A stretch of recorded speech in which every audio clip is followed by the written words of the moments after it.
Hello, this is Ernie and Hai. We'd like to share with you our fascination in watching this mesmerizing show of light in the skies of Fairbanks, deep in the heart of Alaska, land of the midnight sun or white night. Although Fairbanks is the coldest city in the USA, it is nevertheless a favorite destination during winter and spring to view the tantalizing show of light in the skies for a spectacle of a lifetime. But that would not be until tonight. In the meantime, let us show you around this historic city of Fairbanks, once a fabled gold mining town.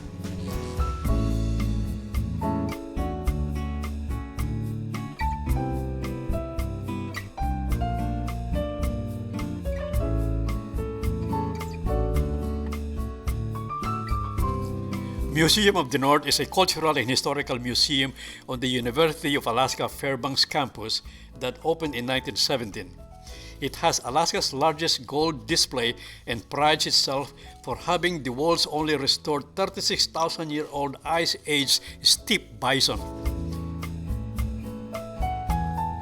This is a research and teaching museum featuring 1.4 million artifacts and specimens. This museum has the largest collection of marine mammals in North America with 137,000 specimens, mostly from Alaska and adjacent region of Canada. It is, by the way, the 8th largest collection of mammals in the world.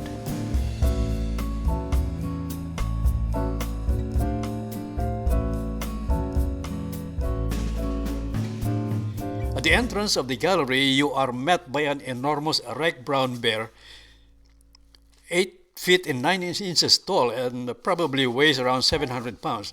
The two other species are the black bear, which is the smallest of the three, and a polar bear, the mightiest of all land and marine mammals.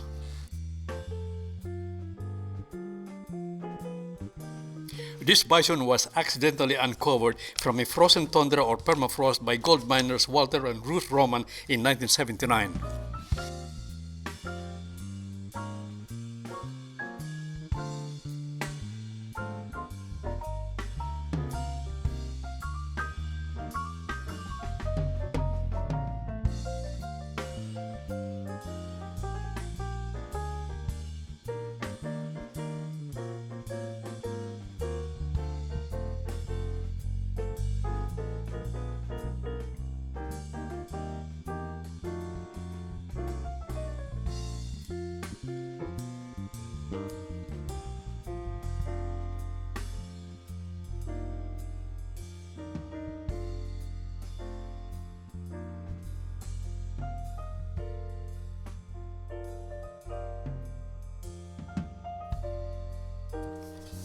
Let's move on from here and take a free bus ride around the city, then drop off at the Morris Thompson Cultural and Visitor Center.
Morris Thompson, for which this center is named, is an Alaskan Native leader, an engineer and businessman, but best known as the former director of the Bureau of Indian Affairs for the United States of Alaska.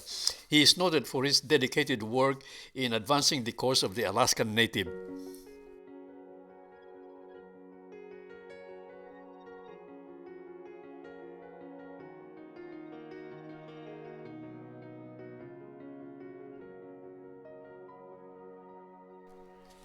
Now let us take a look at those northern lights, or Aurora Borealis as Galileo termed it in 1619. We are staying at the Aurora Borealis viewing lodge run by Mr. Mok Kumagai, high on the hills, some 20 miles north of Fairbanks, downtown Fairbanks. We got there at 10:30 p.m. and there was not much aurora activity before midnight, but by 1 a.m. the shimmering dancing lights showed up, which lasted for at least 30 to 45 minutes. It was short but quite satisfying, and we got fairly good time-lapse photos, as you can see here.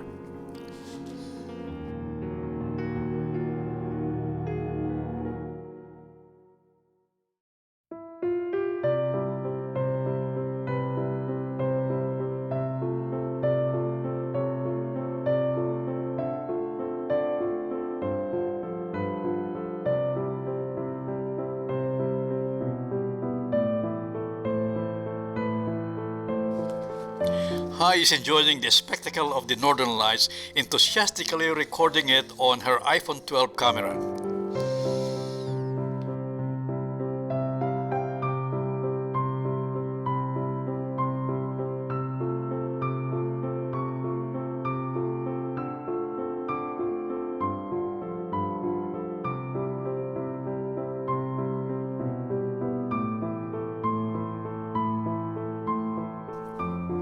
Well, this is it for our first night viewing of this shimmering dancing lights in the sky.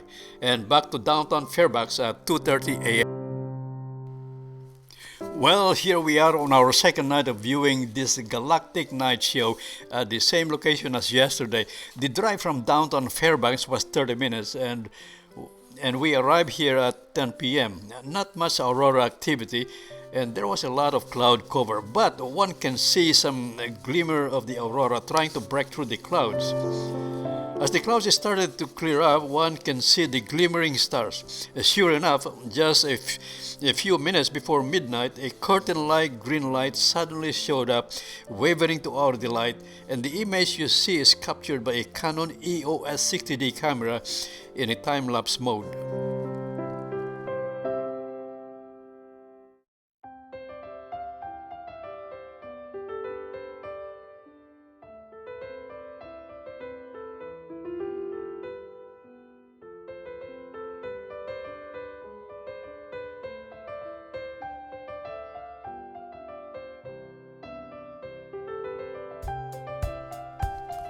This is our third night, and we are in a different location at the Aurora Husky Lodge atop a hill, run by Mr. Michi and his wife Keiko, 35 miles southwest of downtown Fairbanks.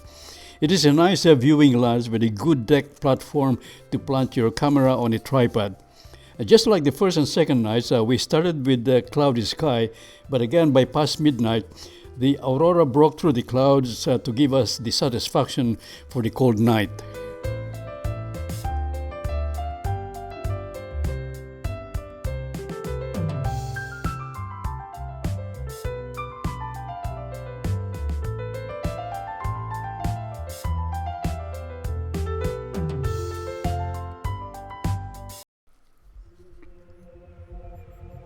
The spectacular galactic light show of the night, known as Northern Lights or Aurora Borealis, is bewildering. Let me just give a brief explanation based on the National Aeronautical Space Administration, or NASA. And they said it all begins with the sun, the power plant of the universe. The tremendous heat of some 14 million degrees creates an enormous pressure deep inside the core of the sun. Nuclear reactions of hydrogen atoms, helium, and other electronically charged particles, collectively called plasma, creates a magnetic field that pushes its way to the surface of the sun and eventually thrown out in space and carried by the solar wind at tremendous speed through the galaxy, eventually reaching the Earth. As the solar wind reaches the Earth's atmosphere, it is blocked by the Earth's protective magnetic field, which funnels and directs the solar particles to the north and south poles of the Earth, just like a magnet. Here, the solar charged particles collide with the oxygen and nitrogen and other atmospheric gases. so that an energy is produced by the collision in the atmosphere, which creates a spark of light, which we visualize as a delightful glow in the sky called the Aurora Borealis, a term coined by Galileo 400 years ago. The colors of the aurora is the result of the interaction and excitation of oxygen, hydrogen, nitrogen, helium, and various other excited electrons and molecules in the atmospheric gas mixture.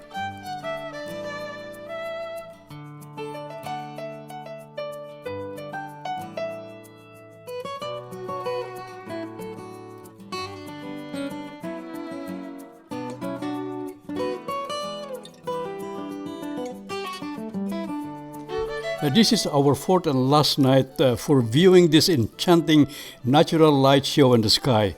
It has been a unique experience of a lifetime.